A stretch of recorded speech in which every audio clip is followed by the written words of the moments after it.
Buenos días. ¿A qué hueles? ¿Hueles a muerte o hueles a vida?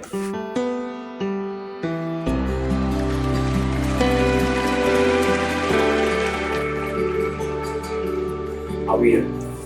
La palabra de Dios en 2 Corintios, capítulo 2, versículo 14 en adelante nos dice: mas a Dios gracias, el cual nos lleva siempre en triunfo en Cristo Jesús, y por medio de nosotros manifiesta en todo lugar el olor de su conocimiento, porque para Dios somos grato olor de Cristo, en los que se salvan, en los que se pierden. A esto ciertamente olor de muerte para muerte, y a aquellos olor de vida para vida. Y para estas cosas, ¿quién es suficiente?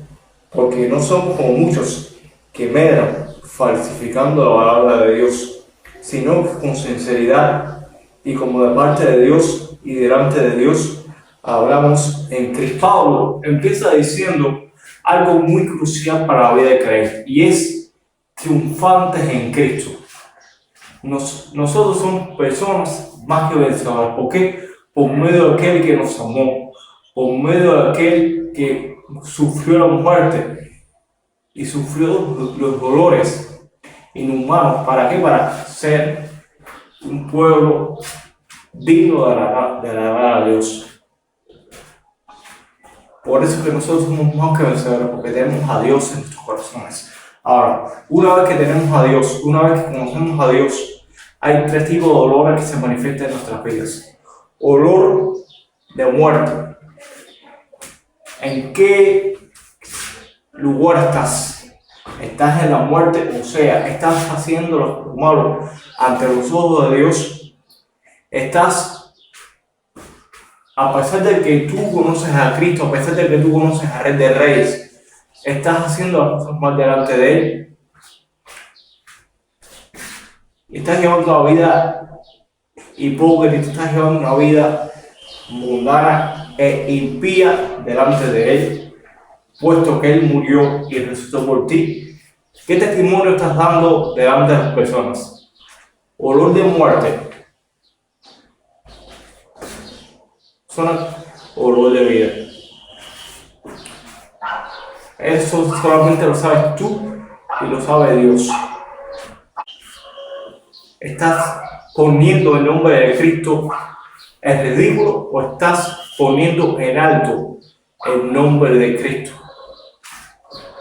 Si estás haciendo lo correcto ante Dios, yo te animo, te exhorto a que hagas lo correcto delante de Dios, porque Él es tu guardador, Él es tu salvador, y Él todavía tiene misericordia para ti.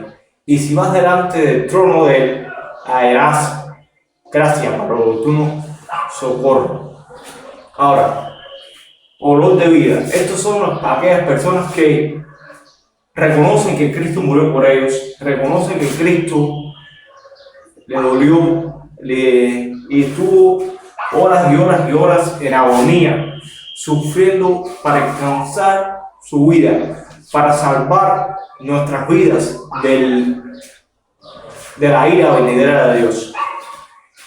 Y como tal, aman a Cristo, y por lo que Él hizo en la cruz, se mantienen fiel a su nombre, dan un buen testimonio. Si estás volviendo a vida, mantente así, porque ese es tu principal objetivo: poner el nombre de Cristo en alto. No se supone que un cristiano ponga el nombre de Cristo en ridículo, sino que lo ponga en alto. Y no estamos para oler a muerte, un olor por defecto. ¿Alguien alguna vez ha pasado por delante de un cementerio o ha olido el olor a putrefacción de los muertos? Un olor irresistible, un olor que nos repele, o sea, que nos hace huir, porque es un olor que no se puede oler, es un olor que no se puede aguantar, y es un olor que te da deseos de vomitar. Y aquí Pablo está comparando ese olor con aquellas personas que no conocen a Cristo, o con aquellas personas que también conocen a Cristo, pero que no viven una vida agradable delante de Dios. Y al final dice, olor de su conocimiento. El olor de su conocimiento es difundir el Evangelio, difundir la enseñanza de Cristo a toda criatura.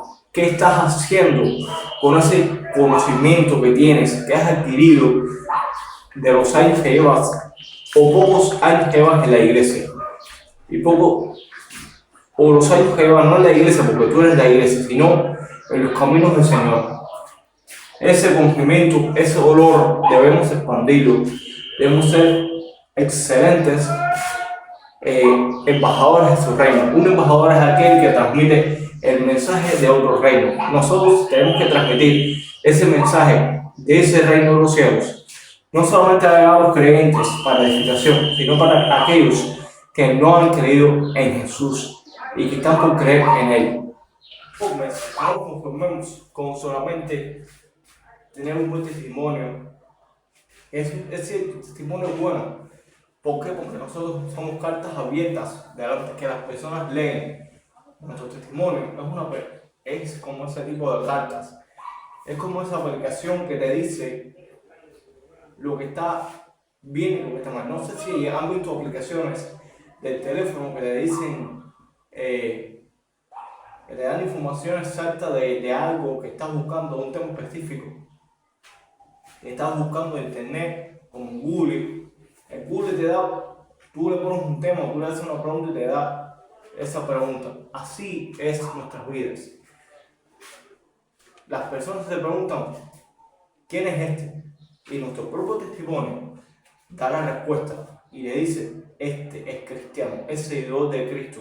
¿Por qué? Por su manera de hablar, por su forma de vestir, por su forma de dirigirse a los demás, por su ética. Porque un cristiano tiene que tener ética. Y ese es el olor de vida. Ese es el olor de Cristo que quiere Dios en ti, en mí. No te conformes con conocer solamente a Cristo. Vive el Evangelio, vive lo que predicas. Vive tu manera de ser a Cristo de una forma excelente. No te desvíes, porque si te desvías, olerás a muerte, olerás a putrefacción. Y eso no es agradable delante de Cristo. Otra cosa que Pablo dice y es que no somos como muchos que medan falsificando la palabra de Dios, sino que hablamos delante de Dios y de parte de Dios en Cristo. Hay personas, hay muchos creyentes, hay muchos pastores, maestros, apóstoles, llamados profetas que falsifican la palabra de Dios y hacen que sus palabras parezcan de parte de Dios, pero no son de parte de Dios, son de parte del mismo infierno. Y esto es lo que nos diferencia a nosotros los cristianos, los que verdaderamente tenemos el temor de Dios en nuestros corazones y en nuestra vida, aquellas personas que no tienen temor de Dios ninguno y hacen de la palabra de Dios un relajo. Nosotros no falsificamos la palabra de Dios. Hay que tener en cuenta que un cristiano habla la palabra de Dios de la manera en que Dios la dio. No la habla para ganar seguidores ni para que personas lo tengan arriba, conociendo que el único que está arriba de nosotros es Cristo, es Dios, no tú ni yo. Debemos tener esto en cuenta. No falsifiquemos una profecía que viene de mi propio corazón, de mis propios pensamientos, para hacer de eso una profecía y darle la autoridad falsa que viene de Dios cuando no viene de Dios. Eso es falsificar la palabra de Dios. Y muchas de estas profecías no se cumplen. O se cumplen, pero tiene un respaldo satánico, un respaldo psicológico, un respaldo que no viene de Dios, de adivinación, un respaldo demoníaco. Y ahí es donde muchos caen en el error y no llegan a conocer el verdadero evangelio, porque el verdadero evangelio es aquel que ya está escrito. Es verdad que Dios da el don de profecía, Dios da dones para que la iglesia los use, pero hay que tener cuidado cuando algo viene de Dios y cuando algo no viene de Dios. Lo que viene de Dios está 100% confirmado por su palabra. Lo que no viene de Dios está 100% desconfirmado por su palabra. Por ejemplo, te va a ir bien en la vida. Nosotros sabemos que Dios es veraz y que Dios es el dueño del oro y la plata, pero también hay que tener en cuenta de que muchas de estas personas buscan satisfacer una necesidad del hombre y no una necesidad del espíritu. Y no es así como actúa Dios. Al contrario, el cristiano tiene momentos buenos y momentos malos. ¿Por qué razón? Porque mismo Cristo dijo: en el mundo tendréis aflicción, pero confiad, yo he vencido al mundo. Y hay que tener cuidado, mucho cuidado y mucho discernimiento espiritual para ver dónde está el error de estas profecías, dónde está el error de estos llamados profetas. Si te dejas guiar por ellos, recibirás su propia recompensa, pero si te guías por la palabra escrita del Dios divino, tendrás la recompensa superior, la cual es la salvación, la vida eterna y lo que Dios tiene preparado para ti y para mí. Cosas que ojo no vio ni han subido al corazón del hombre. Ten en cuenta una sola cosa, que no somos como muchos que medran falsificando la palabra de Dios, sino que delante de Dios y ante Dios hablamos en Cristo. Nosotros no somos como falsos. Nosotros no tenemos una enseñanza falsa, una enseñanza transformadora. Es una enseñanza que limpia el alma, que convence al espíritu, porque viene del reino de los cielos. Y ese olor, nosotros estamos con la responsabilidad de repartirlo. Es como cuando tú echas un perfume, cuando nos echamos un perfume de estos que tienen un buen fijador y sales por la calle y todo el mundo huele ese perfume, y la mayoría de las personas, o todas las personas que lo huelen, quedan asombrados, quedan locos con ese perfume. ¿Por qué? Porque tienen un olor grato, tienen un olor magnífico, tienen un olor genial. ¿Por qué razón? Porque es atractivo, y como es atractivo, tiene ese efecto.